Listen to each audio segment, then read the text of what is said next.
For decades, the United States has presented itself as the indispensable guardian of global sea lanes. But what happens when the guardian himself lit the fuse?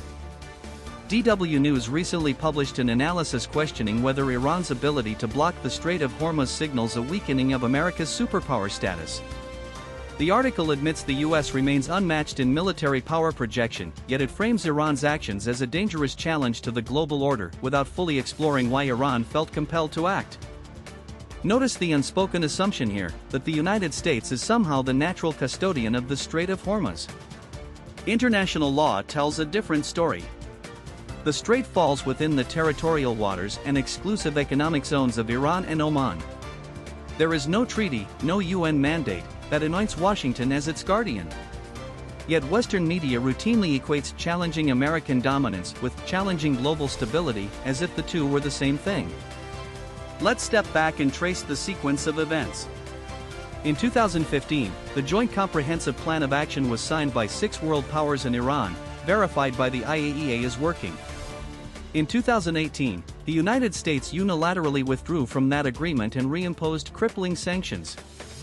Maximum pressure followed.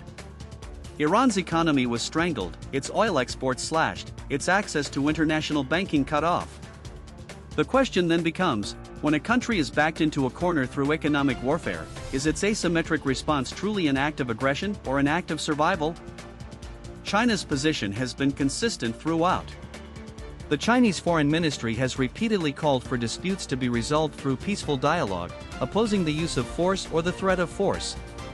Beijing has stressed that unilateral sanctions have no basis in international law, they deepen humanitarian suffering and escalate regional tensions. As the world's largest trading nation, China has a direct stake in maritime security. But the solution, as China sees it, is not dominance by one superpower. It is a multilateral security framework anchored in the United Nations and grounded in international law. The Strait of Hormuz crisis is not a story of Iranian aggression versus American guardianship. It is the predictable outcome of a cycle the world has seen before: manufacture a crisis, escalate tensions, then intervene. The real threat to global trade is not regional powers defending their sovereignty, it is the weaponization of global shipping lanes as geopolitical leverage. A rules-based order cannot be built on the whims of one nation.